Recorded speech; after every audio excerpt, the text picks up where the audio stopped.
Muy buenos días, un saludo especial en nombre de la doctora Gloria Estela López Jaramillo, presidente del Consejo Superior de la Judicatura, de los demás magistrados que integran la corporación.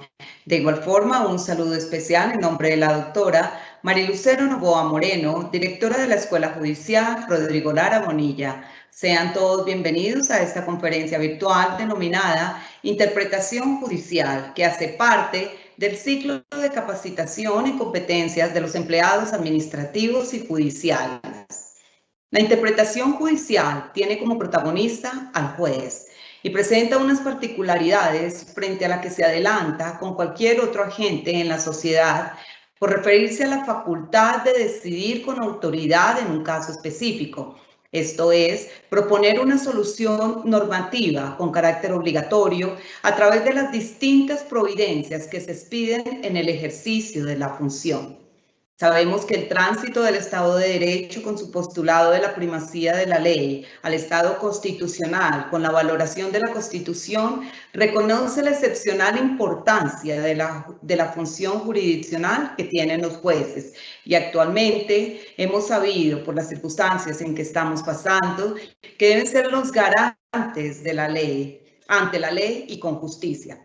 Los desafíos actuales con la incursión de las tecnologías y la aparición de la pandemia ponen otra vez de manifiesto el conflicto entre principios, valores, derechos individuales y colectivos, trayendo como consecuencia la necesidad para los servidores judiciales de contar con instrumentos para interpretar el derecho según el contexto y las nuevas realidades.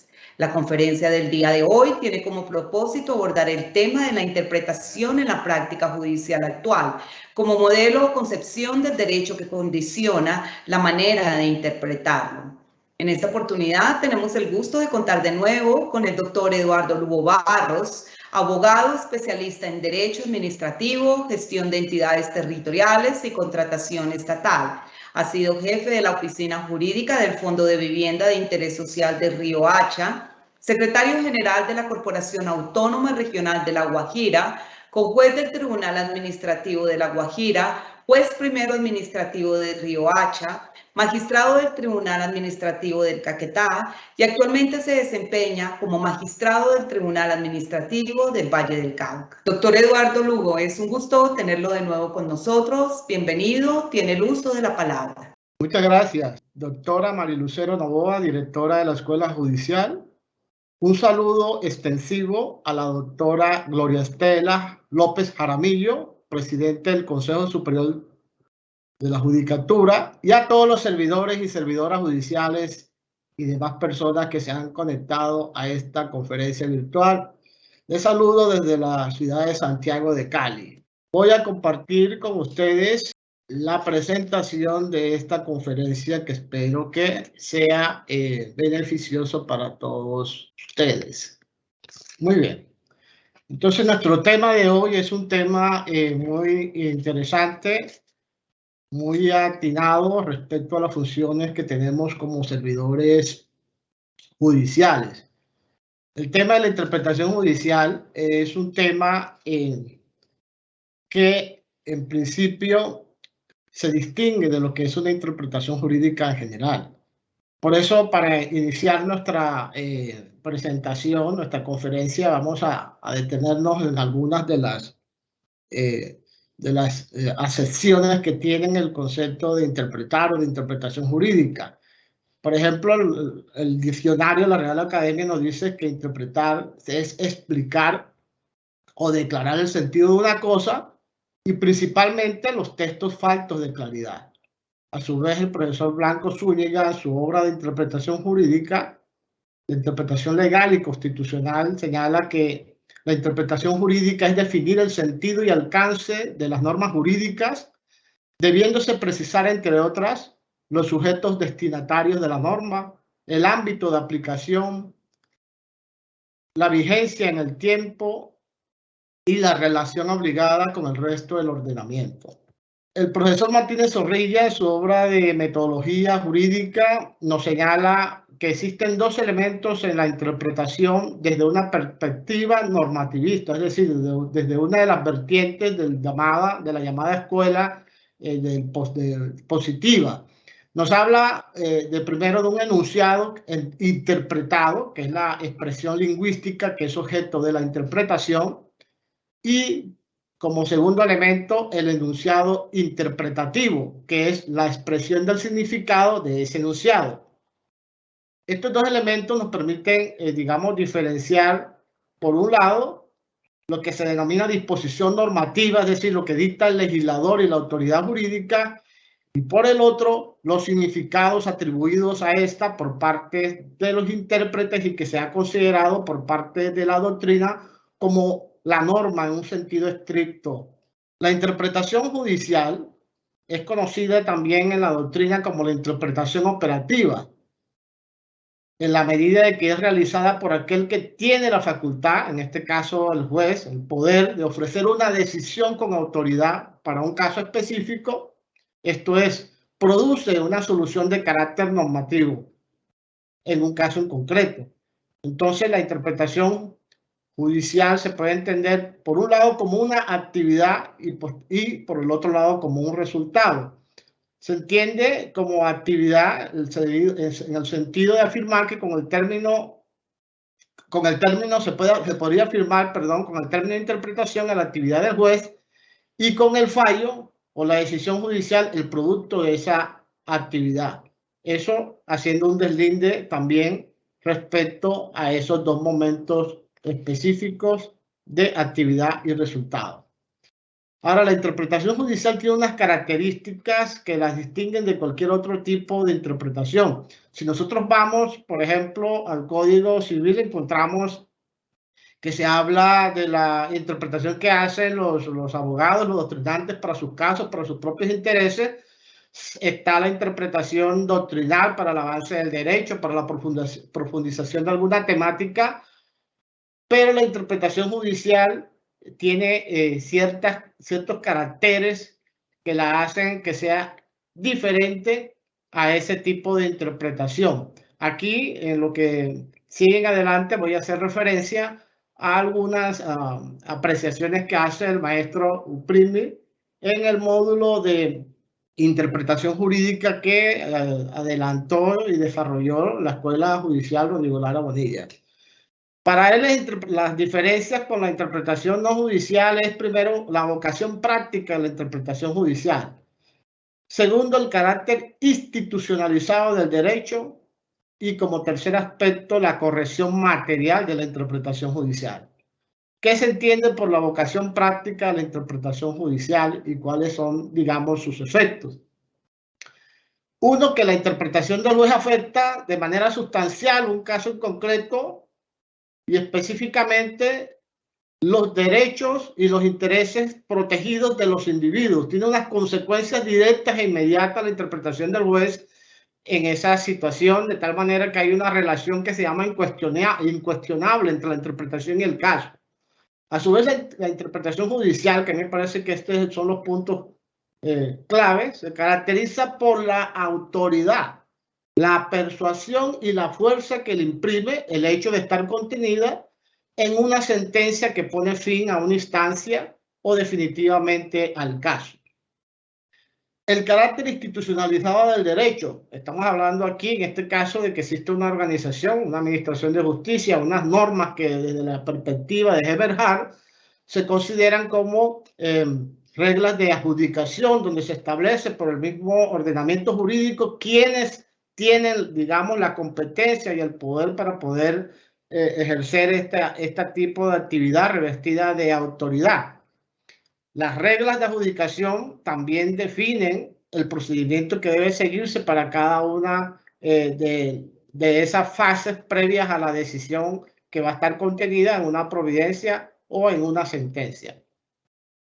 Y sobre el carácter institucionalizado del derecho, entendemos que hay unas pautas normativas de la interpretación judicial. Es decir, el juez como tal o el servidor judicial como tal desarrolla su actividad de una forma reglamentada. Inclusive se alude que es una actividad tan reglamentada, muy superior a cualquier otro funcionario público, pues existe una gran cantidad de preceptos a los que debe ajustarse y que hacen parte del sistema normativo. Eso pues Simplemente si observamos el tema de la jerarquía normativa, de la parte de la Constitución, los tratados internacionales y toda esta serie de reglas que están contenidas también para efectos de la aplicación de leyes en el Código Civil, en los artículos 27 y 32, y en la primera parte de la Ley 153 de 1887. Otra de las características que diferencian esta interpretación judicial de otros tipos de interpretaciones es la corrección jurídica de la interpretación judicial. ¿Qué entendemos por corrección jurídica de la interpretación judicial? Significa la adecuación de la interpretación que adelanta el funcionario al ordenamiento jurídico y que se expresa por la obligación que tiene de fundamentar las decisiones judiciales. Podríamos citar, por ejemplo, el artículo 230 de la Constitución Política, donde se señala que el juez está sometido al imperio de la ley, entendiendo la ley en un sentido amplio, ¿no? Todo lo que tiene que ver con todo tipo de acto jurídico que tenga una, digamos, autoridad sobre él. Ya sobre eso se ha pronunciado la jurisprudencia para entender que no significa la ley en el sentido formal expedida por el Congreso de la República. De tal manera que eso lo que hace es decir que nosotros, los servidores judiciales, estamos sujetos al ordenamiento jurídico y un autorreferente que permite vincular la providencia con esa normatividad que es la que sustenta y fundamenta nuestras decisiones. En el artículo 26 del Código Civil, por ejemplo, se señala que los jueces y los funcionarios públicos interpretan por vía de doctrina en busca de su verdadero sentido. A su vez se habla también de una corrección suprajurídica en la interpretación judicial, y esto está muy relacionado con temas de justicia. ¿En qué sentido? En el sentido de que se considera no solamente, o se debe buscar no solamente que la interpretación se acorde a las normas jurídicas, sino también que se ajusta conforme a los valores, a la moral y políticamente, o a la política que regula el sistema jurídico que está siendo objeto de aplicación. De tal manera que en la interpretación del derecho hay un cierto grado, se busca obtener un cierto grado de justicia, que las providencias sea justa, sea acorde a los valores que rigen el sistema jurídico. Esto tiene que ver un poco también con algo que se ha venido hablando por las teorías argumentativas del derecho, y uno de los que primero se enfoca en ese tema es el Robert Alessi cuando habla de la pretensión de corrección. O sea, el hecho de que se trate de hacer justicia también con las decisiones bajo nuestro conocimiento. Ahora, hay teorías de la interpretación que podríamos tomarlas también como concesiones del derecho. Las concesiones del derecho que usualmente se conocen son aquellas clásicas, la escuela positiva, la naturalista, y dentro de cada una de ellas hay vertientes, las escuelas denominadas argumentativas, lo que se llama el constitucionalismo contemporáneo. Pero esta clasificación que vamos a dar se enfoca desde un punto de vista, las tres primeras, que son las teorías cognoscitivas, las teorías escépticas y las teorías intermedias, de una concepción, digamos, positivista o normativista, enfocado en lo que tiene que ver con el lenguaje y las facultades, el lenguaje del jurídico y las facultades que tiene el juez. Mientras el constitucionalismo contemporáneo tiene otra característica que no hace parte, digamos, de la clasificación que tomé en este caso, las tres primeras, de la clasificación que hace el doctor Martínez Zorrilla en su obra de metodología jurídica. Aquí están consignadas precisamente esas escuelas que él sintetiza de la siguiente manera. Él habla de teorías cognoscitivas para señalar que se trata de estas teorías cuya tarea interpretativa es conocer el significado objetivo y persistente en la norma. Descubre el significado auténtico, real o verdadero de los términos. Esta característica significa que ellos se fundamentan mucho en el esencialismo lingüístico. Por eso se vincula esta teoría a las concesiones del formalismo jurídico y del positivismo del siglo XIX, entre eso la escuela exegética, aunque hay que hacer la distinción de que formalismo jurídico y positivismo son dos cosas diferentes, porque hay un positivismo moderno, como es el metodológico de Hart, que se diferencia, por supuesto, del formalismo jurídico y del positivismo del siglo XIX.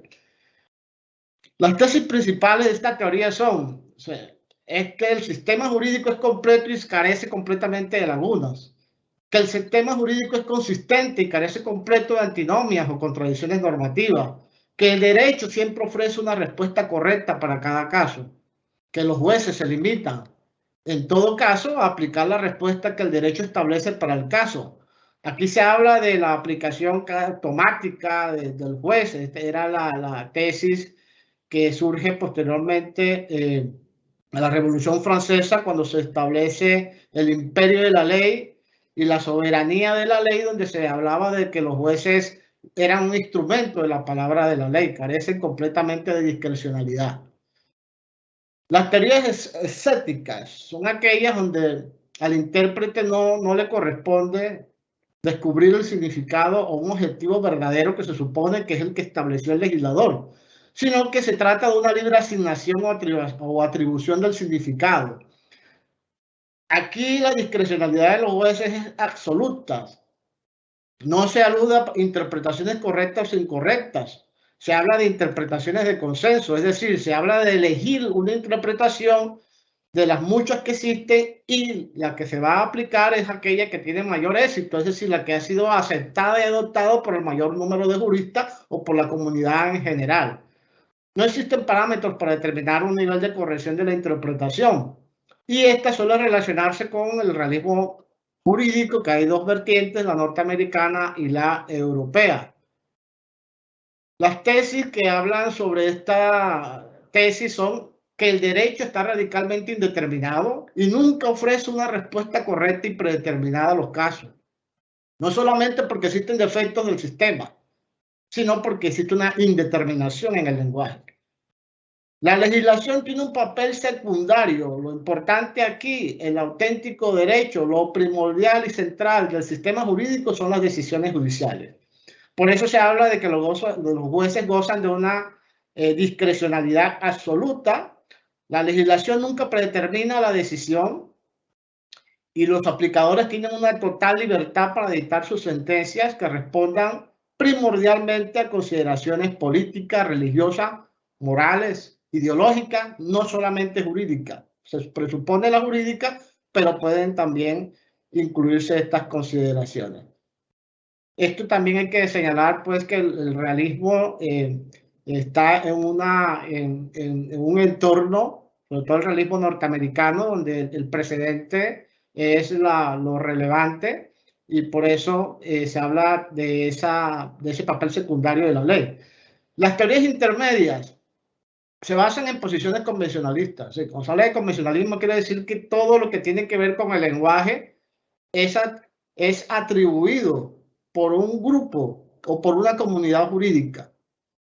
Si esa comunidad jurídica le atribuye el significado a las expresiones, a las palabras, de tal manera que de acuerdo a estas tesis se puede distinguir los usos correctos e incorrectos de las palabras, porque existen además núcleos de certeza de significado, es decir, existen unas definiciones que son completas y que abarcan todas las características del objeto que está siendo objeto de una expresión lingüística. Aquí en este caso se puede identificar el positivismo de Eberhard, se identifica un poco y significa que el derecho está parcialmente indeterminado. El sistema jurídico ofrece una única respuesta correcta para la mayoría de los casos, pero no para otros donde hay indeterminación en el lenguaje. Los jueces gozan de una discrecionalidad limitada, sea por defecto del sistema o por la indeterminación del lenguaje, y no existe una única respuesta correcta y el ámbito de libertad del juez no implica que pueda tomar cualquier tipo de decisión, sino que tiene que estar sometido a las reglas legales. El constitucionalismo contemporáneo, hay una discusión, ¿no? Algunos dicen que es el neoconstitucionalismo, otros hablan del pospositivismo, entre ellos los doctrinantes vienen señalando diferencias. Lo importante para nosotros es señalar que la Constitución se convierte, digamos, en el documento fundamental, inmediato y directo de las obligaciones, y no solamente es la fuente primordial del derecho. También esta tesis, toman ellos en cuenta la tesis de la separación del derecho y moral como algo no tajante, no de manera absoluta, como si lo realizan o lo pregonan quienes pertenecen a la escuela positiva. El legislador ya no es la voz del soberano, porque debe acomodar su actuación a la Constitución, de tal manera que el principio de legalidad ha cedido a un principio de juridicidad y de constitucionalidad. La interpretación y la aplicación del derecho se ha modificado, se ha trastocado con la inclusión de principios constitucionales y la necesidad de que exista un peso fundamental en la argumentación que ya es, digamos, más retórica que una argumentación lógico-formal propia del siglo XIX. El juez debe fallar y debe sustentar con variadas técnicas de argumentación cada una de sus decisiones. Ahora hablemos de lo que se presenta en la interpretación, los problemas que se presentan en la interpretación. Se habla de que el sistema jurídico es consistente en la medida de que regula de manera no contradictoria los diferentes casos y supuestos. La verdad que eso no es cierto, porque existen las antinomias. Para que existan las antinomias, debe primero que las normas inconsistentes pertenezcan al mismo sistema jurídico, que las dos normas se refieran al mismo caso en el sentido de que tengan el mismo ámbito de validez, que las normas inconsistentes imputen al caso soluciones lógicamente incompatibles. A su vez, se habla de otra propiedad del sistema jurídico que es la plenitud, es decir, que el sistema ofrece respuesta y soluciones a todos los casos que regulen. Sin embargo, encontramos que existen las lagunas. Para efectos en la interpretación de empezar a definir cada una de estas cosas, encontramos que la legislación nos ayuda con herramientas para solucionar este tipo de problemas. Las antinomias se solucionan por criterios como el criterio jerárquico, el criterio cronológico y el criterio de especialidad, que están establecidos en el Código Civil, en la Ley 57 de 1887 y en la Ley 153 de 1887. Cuando existen normas en conflicto, lo primero que tenemos que mirar es el rango jerárquico. Si es de tal manera que prevalece siempre la norma de mayor rango o jerarquía, de tal manera que desde el principio de una pirámide de legalidad traeríamos desde la Constitución hacia las leyes, a distintas leyes que tenemos, como las leyes estatutarias, las leyes ordinarias, y así bajamos y encontraremos los decretos, unos que tienen rango de ley, otros que no tienen rango de ley, dictados por el Ejecutivo, y ese es el criterio que se utiliza. Cuando encontremos otra incompatibilidad, otro de los criterios es el cronológico, si las disposiciones que se derivan de las normas en conflicto han sido promulgadas en distintos momentos temporales, prevalecerá la más reciente en el tiempo. Y el criterio de especialidad, que significa que frente a dos normas que estén en conflicto, siempre se va a preferir aquella que regule de manera particular o especial el asunto o lo regule de una manera más concreta y específica. Para las lagunas tenemos como solución la analogía. El artículo 8 de la Ley 153 de 1887 nos dice que en los casos en que no exista norma aplicable al caso, se aplicará la que regule casos semejantes. De tal manera que la analogía supone que un caso que no recibe ninguna solución normativa tiene alguna propiedad común con otro que sí la recibe, por lo cual estaría justificado aplicar al primero la solución normativa prevista para este último. Existen también otro tipo de técnicas como son el argumento contrario sensu, que nos puede decir más o menos desde una interpretación literal o declarativa, sosteniendo que donde la ley no dice nada no hay laguna, sino una norma implícita de contenido opuesto, de tal manera que, por ejemplo, llegaríamos a tener como consecuencia o como significado que todo lo que no está expresamente prohibido u ordenado es permitido, y una segunda significación que todo lo que no está expresamente permitido está prohibido, de tal manera que con eso se resuelve el problema de incompatibilidad de normas. Lo mismo ocurre con el argumento a fortiori.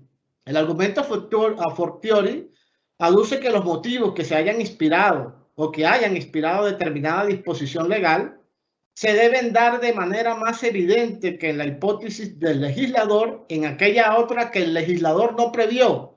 A este supuesto, no previsto, le es aplicable la misma consecuencia jurídica por merecerlo con mayor razón. Aquí hay dos clases que son a maiori a minus y a minori a maius, que en términos, digamos, común, se conocen como el principio de que el que puede lo más, puede lo menos, o el otro que se resume en el principio de si la norma prohíbe lo menos, con mayor razón prohíbe lo más. El uno, el de la fórmula de a minoria maius, es aplicable sobre todo a normas prohibitivas o prescripciones. Ahora los criterios de interpretación. Los criterios de interpretación, la escuela histórica, y Savigny fue el primero que hizo una especie de sistematización de las formas o las técnicas para interpretar. Nosotros empecemos a hacer, digamos, un recorderis breve acerca de cuáles son esos criterios de interpretación. Encontramos el criterio gramatical, que podemos desprenderlo de los artículos 27, 28 y 29, en la medida de que allí se afirma la necesidad de captar el sentido lingüístico de la norma como un primer paso para su interpretación. Tiene por objeto, digamos, conocer las palabras que el legislador utiliza para comunicarnos lo que se denomina el lenguaje de las leyes. Se entiende que hay un lenguaje natural y los artículos 28 y 29, por ejemplo, empiezan a hacer las precisiones de qué se debe entender por lenguaje, qué pasa cuando son criterios técnicos, si lo establece la norma, si es su lenguaje natural. Todos esos son parámetros que nos permiten a nosotros servir de guía al momento de tomar una decisión. Lo importante de este criterio es que la interpretación va dirigida como a captar el sentido del texto que está siendo objeto de interpretación. A este criterio se le han dado, lo han criticado mucho porque consideran que a pesar de que se habla de una interpretación gramatical, depende de las preferencias del intérprete, podrán surgir distintas, digamos, significados de la misma disposición normativa. Otro criterio es el criterio lógico, que tiene por objeto la descomposición del pensamiento contenido en la norma para así establecer las relaciones lógicas que unen a sus diferentes partes. Digamos, este criterio está muy unido a lo que llamaban la lógica formal tradicional y empieza a hacer el análisis de lo que es la norma clásica, lo que significa que la estructura está compuesta por un antecedente, por un supuesto normativo, una unión y una consecuencia jurídica, y eso son el análisis que hace en ese tipo de criterios. El criterio histórico está dirigido a establecer lo que el legislador hizo al momento de elaborar la norma. Aquí lo decisivo es conocer la voluntad del legislador. ¿Y dónde se conoce esa voluntad del legislador? Pues se puede encontrar en todos los trabajos preparatorios de la ley, la exposición de motivos, los proyectos, deliberaciones parlamentarias, informes. Este criterio también es objeto de mucha crítica, en el sentido de que algunos han señalado que una vez que es imposible deducir o inferir, más bien, una voluntad del legislador teniendo en cuenta la composición de las distintas cámaras, las diversas, digamos, las diversas discusiones que allí se dan. Y aparte de eso, porque la norma, una vez expedida, ya tiene una autonomía y una independencia de lo que fue la voluntad del legislador.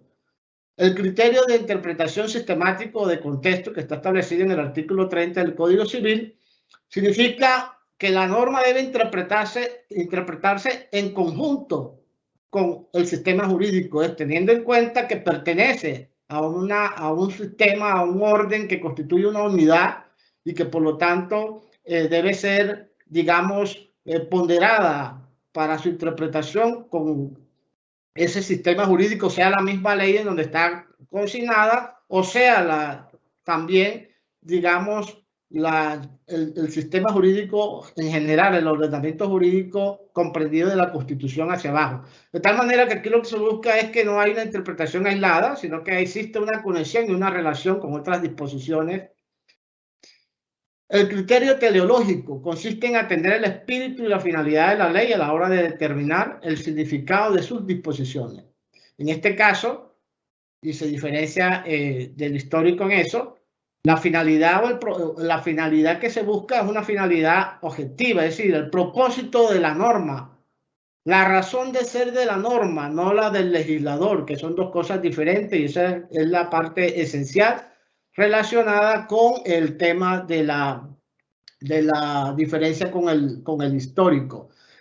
¿Qué se puede criticar del teleológico? Pues que las normas generalmente, salvo que en alguno de sus antecedentes se establezca cuál es el objeto de la ley, y a veces, no imposible, pero sí en ocasiones no es fácil establecer cuál es la razón de ser de la norma, si está enfocada hacia un tema de una seguridad pública, si está enfocada a un tema de moralidad pública, si está enfocada a un tema de tranquilidad pública, si uno no le toca auscultar, de acuerdo a las circunstancias concretas del caso, cuál es el propósito de la ley en particular.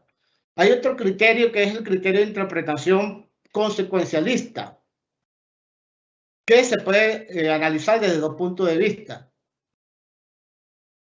Uno que es el que habla Savigny, que alude a que estos casos solamente pueden aplicarse en buscar el sentido de expresiones indeterminadas, buscarle un significado razonable, que sea racional, que lo haga mucho más eficaz a la finalidad que persigue la norma. Aquí se relaciona con un argumento que se llama el argumento apagógico o reducción del absurdo. Este argumento apagógico o reducción del absurdo busca o intenta demostrar que ciertas interpretaciones deben rechazarse y desecharse porque conducirían a resultados inaceptables para el ordenamiento jurídico. De tal manera que lo que se mira aquí es el resultado que en la práctica que puede generar en la interpretación que está realizando, en este caso, el juez.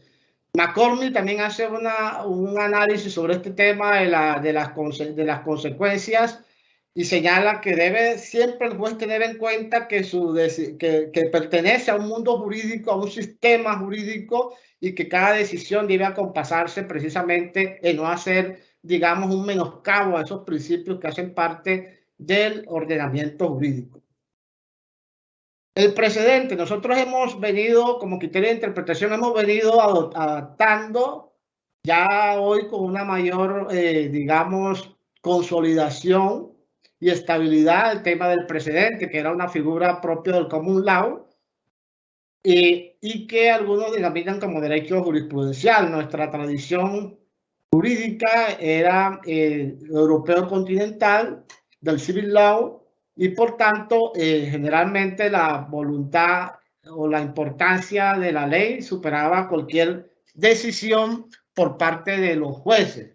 Ahora, el precedente en el sistema actual colombiano, ya en el artículo 230 de la Constitución Política, se habla de la jurisprudencia, pero ya ustedes saben que la Corte Constitucional ha señalado, pues, que en lo que tiene que ver con el precedente es una fuente formal del derecho y no un simple criterio de auxiliar, como así lo disponía la Carta Magna.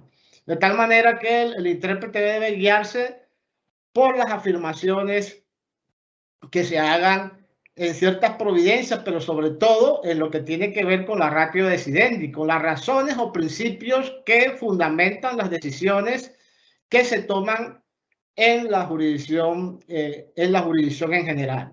Otro criterio de interpretación es el aspecto valorativo. Este aspecto o criterio valorativo busca que la solución normativa que se dé a un caso particular se adapte a los postulados de justicia. El juez debe poner la norma que se va a interpretar, en este caso la decisión como tal, bajo la luz conceptual de los valores sociales que sustenten el contenido de aquella, es decir, lo que podemos denominar como interpretación conforme a la Constitución, de acuerdo a los valores y fines establecidos en la Constitución política de nuestro país.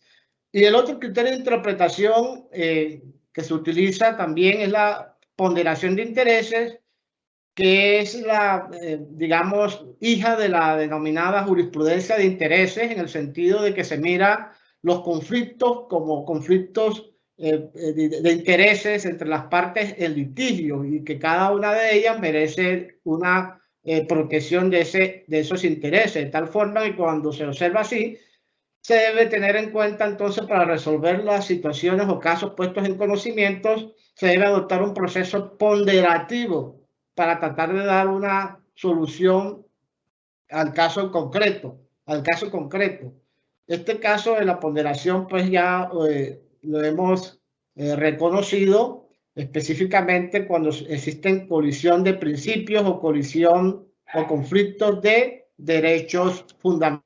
Ahora, la interpretación constitucional. La interpretación constitucional tiene unas particularidades y peculiaridades que digamos, distinguen de la interpretación legal. ¿Por qué? Porque la mayoría de las normas jurídicas establecidas o plasmadas en la Constitución política son de textura abierta. Generalmente, sobre todo la Carta de Derechos, está consignada de una manera tal que, digamos, no son reglas, mandatos, digamos, prescriptivos, sino mandatos de optimización. Hay que buscarle, digamos, la adecuación al caso para poderlos aplicar y entender su contenido. Para ese tipo de situaciones, la interpretación constitucional, de acuerdo a Guastini, por ejemplo, señalaba que existe una tendencia a entender que la interpretación gramatical no aplica en derecho, en lo que es la interpretación constitucional. Digamos que no se extiende mucho, no tiene mucho desarrollo, pero existen casos, dependiendo de la composición y estructura de la norma, que se puede aplicar. De tal manera que sí es cierto que la misma Corte Constitucional colombiana ha señalado, por ejemplo, que los criterios lógicos, el criterio histórico, el criterio gramatical son insuficientes para la interpretación constitucional. Y ella se ha basado más en interpretaciones de tipo teológico o finalista y sistemáticas, más que las clásicas reconocidas por la Escuela Histórica del Derecho. Ahora, para efectos de la interpretación constitucional existen algunas variables que no se utilizan o no se utilizan en toda su expresión en la interpretación legal, que son los famosos test de razonabilidad que están adoptados para la revisión de la legislación y que se examina y que se usa, perdón, para examinar la violación genérica de cualquier derecho constitucional, especialmente normas expedidas en estado de excepción o para controlar normas que limitan derechos fundamentales.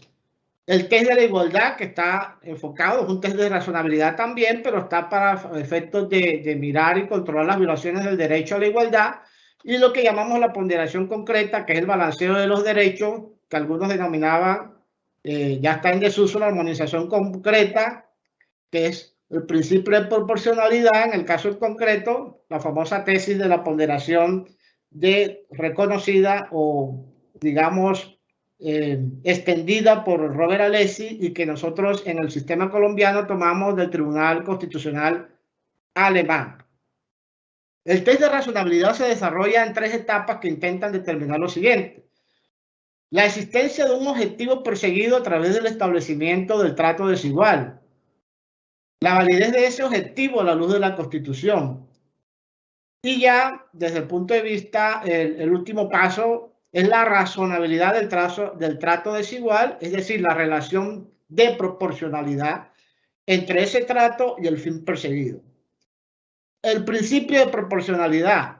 Este concepto también tiene que ver con la razonabilidad, pero es mucho más concreta, es otro más específico y que sirve de apoyo o punto de apoyo a la ponderación entre principios constitucionales cuando se encuentran en colisión. El concepto de proporcionalidad comprende 3 conceptos parciales. Primero, la adecuación, la necesidad y por último, la proporcionalidad. La adecuación es si el medio escogido para lograr el objetivo, si el medio es adecuado para la consecución del fin perseguido, si es necesario para el logro de ese fin, es decir, se empieza aquí a mirar si se sacrifica en menor medida los principios constitucionales o no con el uso, o si existen otros medios que puedan utilizarse y que hagan menos gravoso la decisión, y la proporcionalidad en sentido estricto, que es ya señalar que no se sacrifique en la decisión particular principios constitucionales mucho más importantes. Eso es lo que denominan ya la ponderación en concreto. Frente a la interpretación de derechos fundamentales tenemos lo siguiente. Existen unas características. Primero, hay una primacía de los derechos colectivos sobre los derechos individuales. Esto se desprende del artículo 1 de la Constitución, cuando señala que Colombia es un Estado social de derecho fundado en el respeto de la dignidad humana, en el trabajo y en la solidaridad de las personas y en la prevalencia del interés general.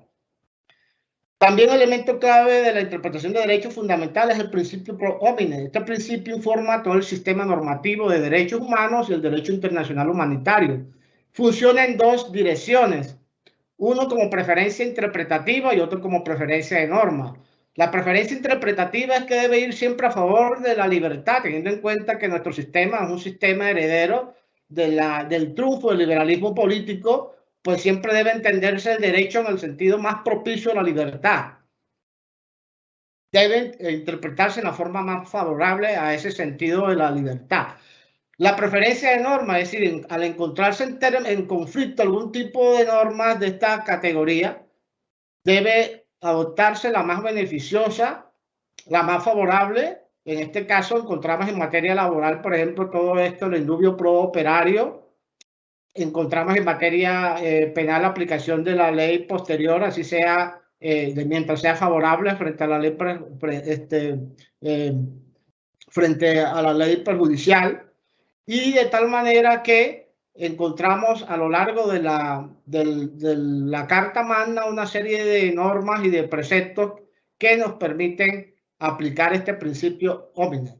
Y existe también uno de tipo jurisprudencial que es el principio pro actione, derivado también del principio pro homine, que es tener la tutela efectiva que permite que se le pueda acudir por parte de las personas ante los jueces para la realización de los derechos, de sus derechos y de los derechos de las personas. Otro elemento clave es el principio de la fuerza expansiva, es decir, como los derechos fundamentales tienen una textura abierta debido a su abstracción y a su generalidad, se le otorga un amplio margen al intérprete para efectos de su eficacia y su protección. El principio de progresividad, si bien esta regla en principio se ha venido aplicando a los denominados derechos de segunda, tercera y cuarta generación, no es ajena a las libertades públicas que se reconocieron en la primera generación de derechos, que son estos que conocemos como derechos fundamentales. ¿Por qué? Porque ya aquí la orientación de este principio significa que se va, digamos, desarrollando en la medida de que se exijan mayores gastos públicos y en la medida de que el Estado vaya progresando en el sentido de contar con mayores recursos para poder aplicar y poder desarrollar esos derechos, se llega a un punto y a un nivel que se llama de no progresividad, que va unido al principio de progresividad.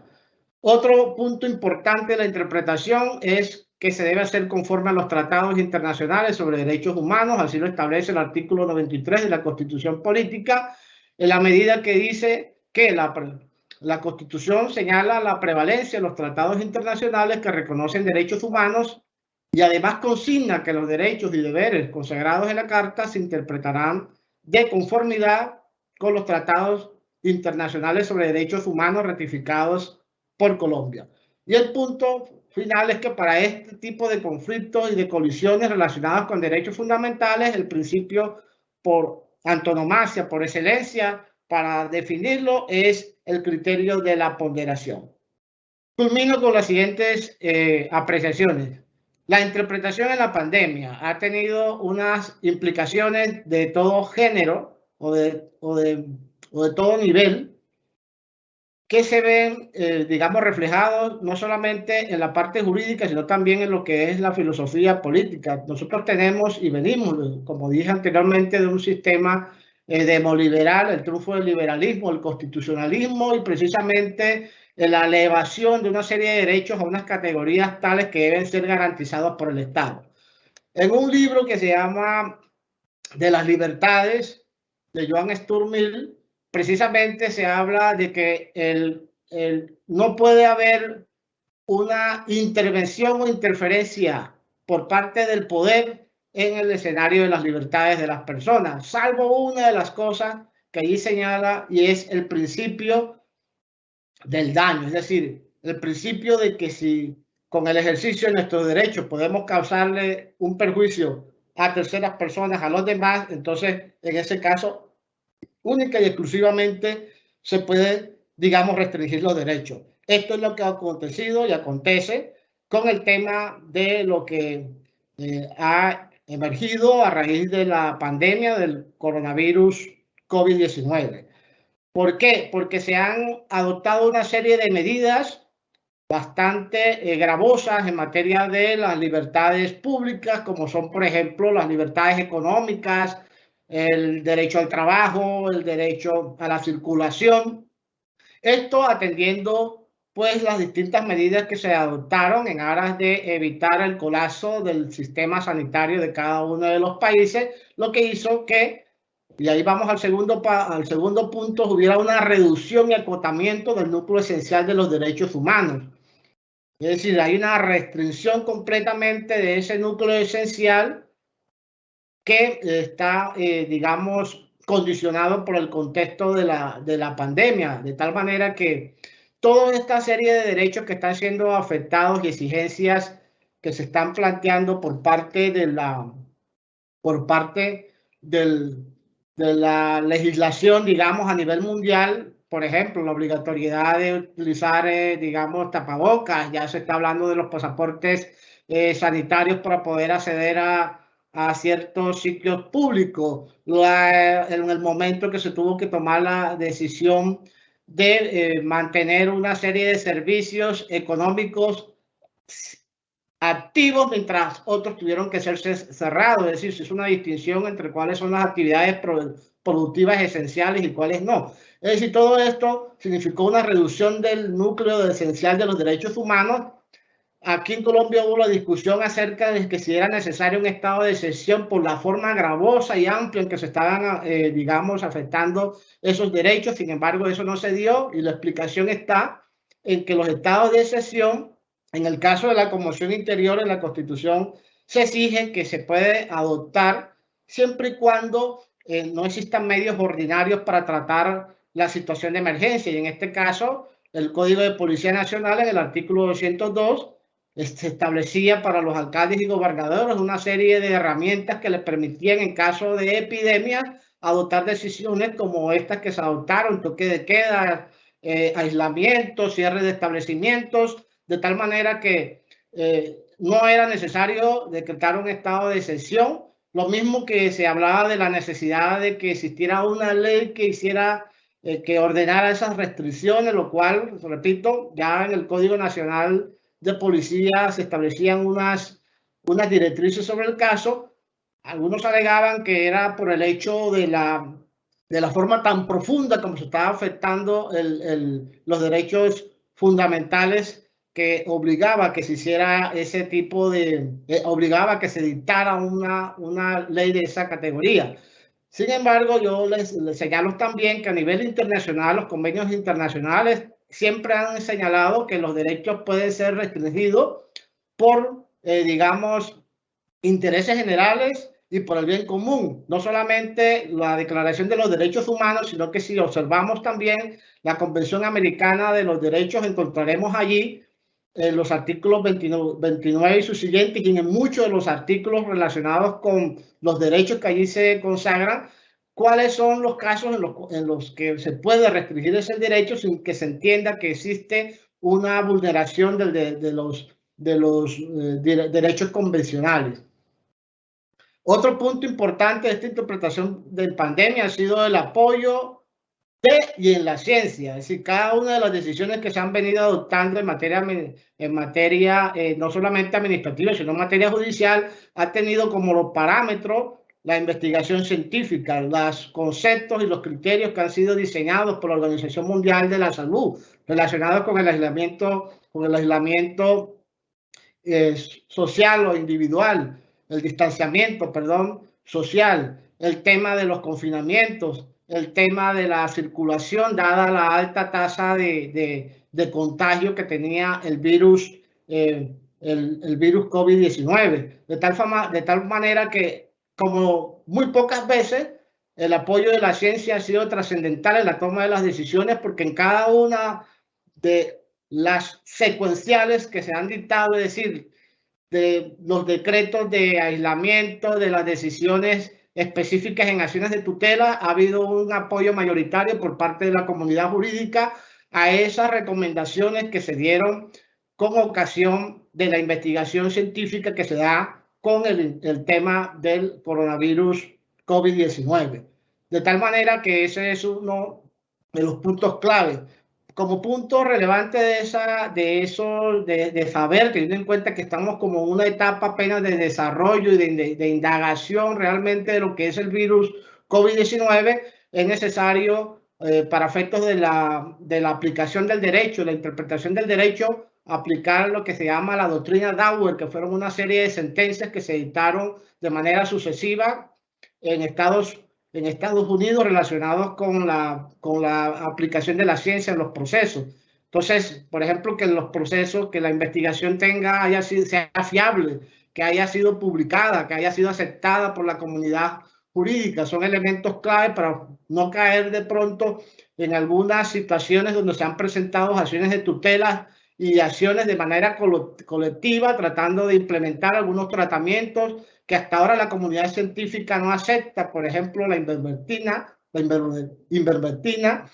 y otra serie digamos, tratamientos que no han tenido apoyo científico y que se han tratado por diversas vías de aplicarse. Lo mismo que el tema que se va a presentar y se va a seguir presentando sobre cuál es el tiempo clave el tiempo necesario para que se haga la vacunación completa, el periodo que hay de una a otra, que ya, por ejemplo, en nuestro país se está hablando de un término que está excediendo el que, de acuerdo a la investigación científica, las farmacéuticas que generaron estas vacunas disponen, como lo que fue objeto de su estudio, la recomendación que se dio en ese momento y que por cuestiones de ampliar el número de personas que están siendo vacunados se está reduciendo completamente. Vemos también una revitalización del Estado, un crecimiento del intervencionismo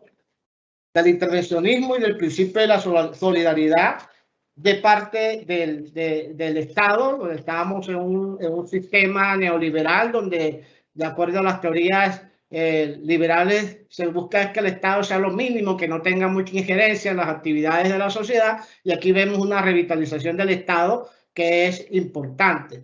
De tal manera que simplemente formulo aquí que el desarrollo y el volver nuevamente a la protección o al nivel de garantía que teníamos antes de la pandemia va a depender mucho del desarrollo de la ciencia, de la investigación científica sobre el tema del coronavirus. De tal manera que, como conclusiones, le podría señalar lo siguiente. 1. La interpretación judicial plantea a los servidores judiciales una mayor exigencia y conocimiento del derecho en general, dadas las pautas a las cuales está sometido para resolver los casos. La densidad normativa a la cual está sujeto implica un profundo análisis no solo de la norma constitucional, el precedente del derecho internacional de los derechos humanos. El contexto de la interpretación es importante para definir los enfoques y argumentaciones en la protección de los derechos fundamentales. La pandemia del coronavirus modificó el núcleo esencial de las libertades públicas con mayores restricciones en aras de la salubridad pública, reafirmando que ningún derecho es absoluto e intangible, prevaleciendo el bien común o interés general, sobre todo en época de crisis, y que la dimensión de esa protección dependerá de las circunstancias históricas de la sociedad, y su restablecimiento también dependerá del avance de la ciencia y especialmente del tratamiento de estas enfermedades emergentes que nos afectan. Muchas gracias. Le doy la palabra a la doctora Mónica. Muchísimas gracias, doctor, y vamos al fragmento de preguntas. Primera pregunta. ¿Cómo debe afrontar el juez la eventualidad de una decisión injusta? Bien, esa respuesta realmente es bastante compleja porque depende de la concepción del derecho. Realmente el juez, dentro de la pretensión de corrección de que hablábamos inicialmente, debe buscar que su decisión corresponda o esté acorde con los principios y normas de justicia que se aplican en el sistema. O sea, esa pretensión de corrección material debe buscarla el juez.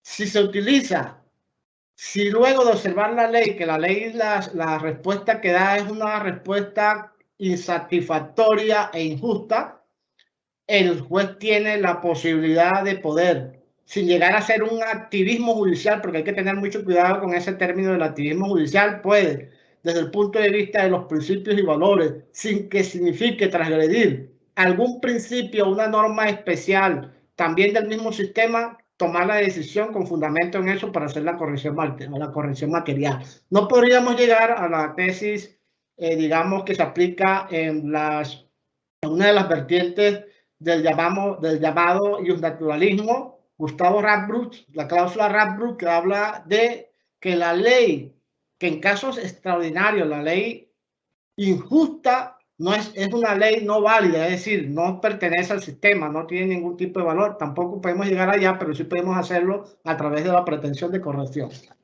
Siguiente pregunta, doctor Eduardo. ¿Es idéntica la interpretación a la aplicación y la aplicación del derecho? No es igual. Digamos, esa forma como se logró hacer esa identidad entre uno y otro viene de un error histórico. Resulta que en la escuela de la exégesis y la escuela histórica de Savigny, sobre todo, pero más en la exégesis, se hablaba de que los jueces eran instrumentos que pronunciaban las palabras de la ley. En la actualidad, las teorías modernas, como el positivismo de tipo Hart, o las escuelas argumentativas donde está Alessio, donde está Tienza, donde podemos también incluir a Dworkin, distinguen dos momentos. Uno que es la actividad interpretativa y otro que es el producto interpretado.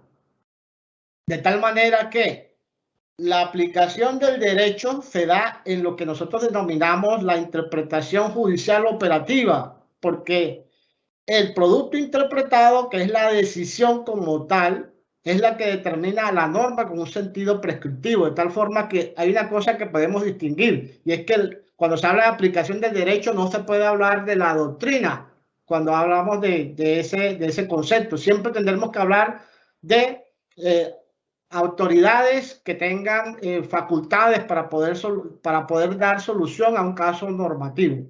Doctor, siguiente pregunta. ¿Existe un solo método de ponderación? No existe un solo método de ponderación. La Corte Constitucional ha venido utilizando diversas vertientes de lo que llaman el principio de ponderación. La difusión que le dio Robert Alessi al principio de ponderación, sin embargo, tiene unas limitantes, y es que desde el punto de vista académico, ya al momento de llevarlo a lo judicial, hubo que hacerle unas modificaciones. Todo lo que tiene que ver con la forma como se establece el peso de los principios que están en colisiones es diferente a la fórmula como lo establece Alessi, como lo establece la rama judicial de los tribunales constitucionales en el orbe. ¿Por qué?